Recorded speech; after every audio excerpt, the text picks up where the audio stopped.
as a lot of my friends are growing their companies, and a lot of them have long tenured team members that love and are perfect culture fits, and yet there's more opportunity, it's time to grow, it's time to add new people.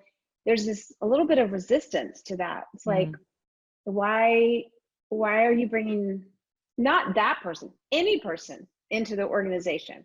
Like, we're great, don't mess it up, right? So how do you get the team to kind of buy in to that growth as a leader, and how do you make sure you don't mess it up? Because it's going well. Adding anybody in could kind of shake it up, right, in a good or a bad way. So is there a way to get kind of buy-in from your team by something you're doing as a leader?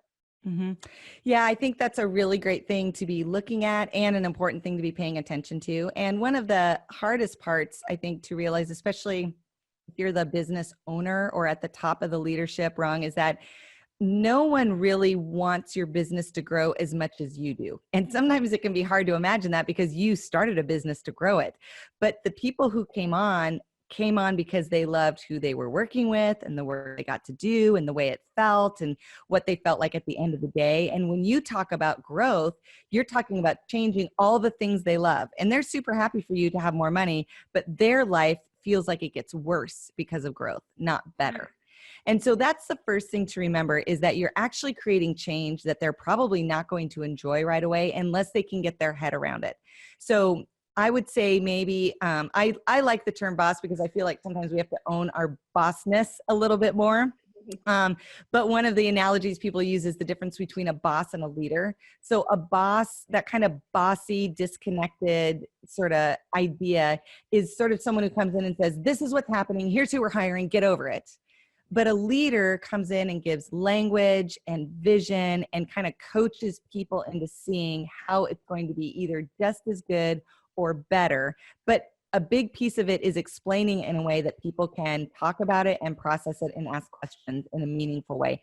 And not necessarily that you have to slow down, you just have to take people along with you. So John Maxwell's quote that says, if you're leading and no one's following, you're just going for a walk. Right? So if you building your business and your team is like not into it or actually resisting or even sabotaging your efforts, you are not leading, my friend. You are just off on your own little hike there. So the analogy I stole from my friend, Larry Osborne, who's a wonderful leader in Southern California. But it is a sports metaphor of the different stages of organizational growth. So I'll go through it real quickly. I have found this so incredibly helpful in giving language and visual pictures to what scaling a company looks like. So when an organization or team first starts, you really are playing the sport track. So if you've ever been on a track team or went to like a high school track meet, when you want to win a track meet, you need one superstar, someone who runs fast, who can maybe jump or throw, and they get to be in as many of the events as they can. And it all adds up the points at the end of the day. They're doing the relay, they're throwing the javelin, they're doing the long jump, they're doing the whatever. All the points add up, and whichever school or team has the most points, that's the winner.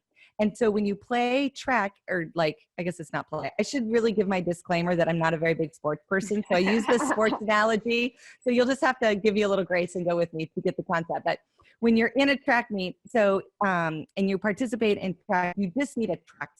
And most of us as entrepreneurs, we're track stars, right? We're magnetic, we can close a deal, we're doing the books, we're doing the people, we're doing the marketing, we succeed in all those things, we're track stars. But as your company grows, you can't do it all. So you stop playing track and you start playing golf. So a new sport requires a new set of rules, and you win golf differently than you win a track meet. When you're playing golf, it's a highly relational team. There's 4 of you. You each kind of play your own game, but you're together a lot. Even just the sport of golf is like full of conversation. You're walking for 18 holes. You go to lunch at the 19th hole bar afterwards. You hang out and do it with your friends. Very rarely do people play a foursome of golf with people they've never met before. So it's highly relational. In a company or organization or team, what that looks like is we're all sharing the same office. I probably hired my best friend from college. My neighbor across the street does my books. Like, we know each other. We have company get-togethers, and it's like so much fun for everybody to get together for pizza, and we invite our spouses, and we all just really love each other. High community, high relational, really kind of a sense of family and oneness. People love golf, especially Gen Xers. So if you match this with generational theory, people who are Gen Xers grew up in the first generation of like broken homes, latchkey kids. I'm one of those. So my need for community and friendship and a feeling of family is like insatiable. I love playing golf. But the problem is when you play golf really well, you outgrow golf. And when you move up in a level of organization, you start playing basketball.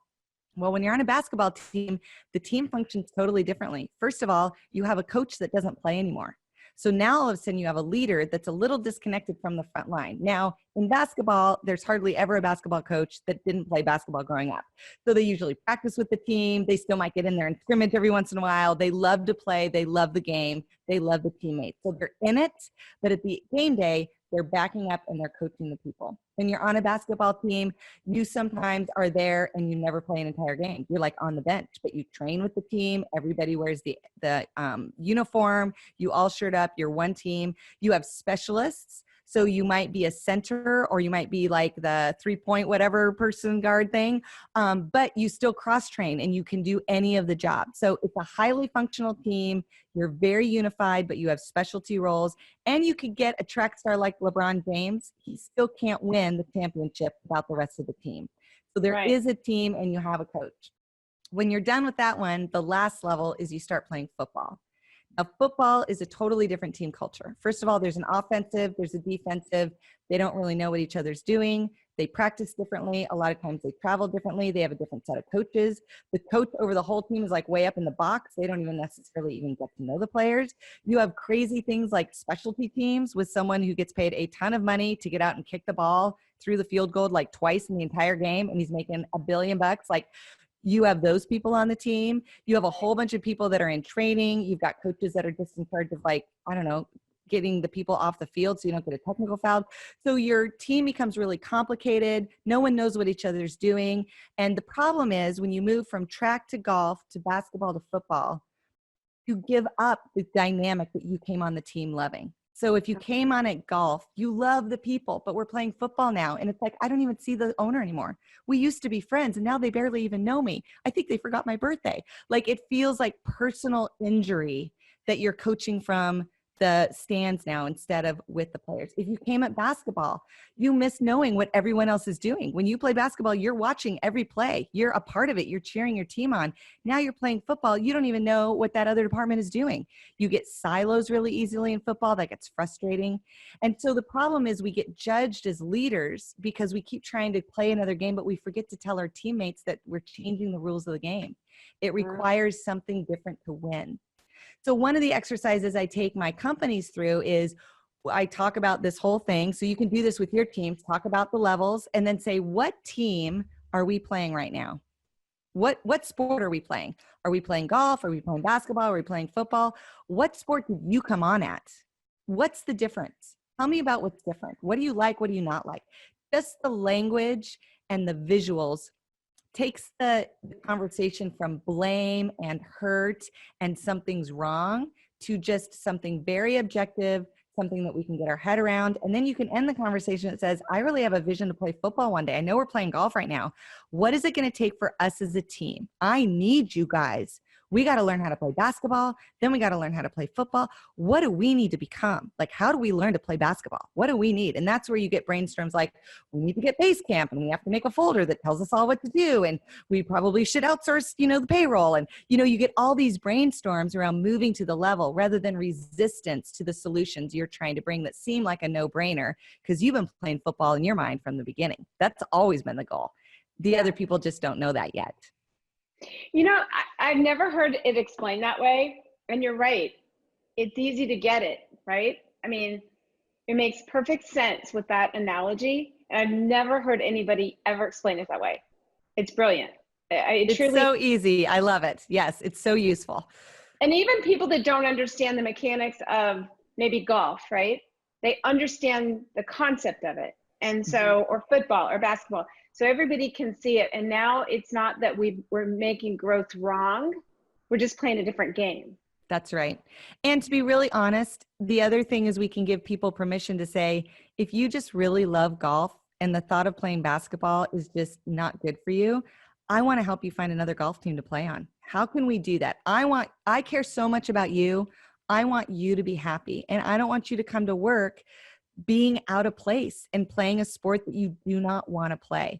And so it becomes a real door opener to be able to actually have those horrible conversations that are awkward and painful, because the people who got you here in track and golf are probably not going to all be the same people who can play basketball and football.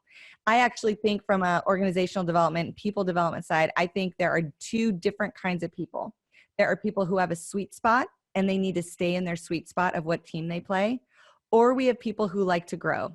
Most entrepreneurial leaders are designed to grow. And they actually get frustrated if they keep playing golf and can't break through. But then there are some people who really are wired, like created to play a certain sport, and they need to be there. In fact, someone who's made to play football, who keeps joining golf team companies, usually gets very irritated at how petty and everyone's trying to be friends with one another. Like they get irritated with it. They should really be they should be scaling up and playing football. If you're made to play football, play football.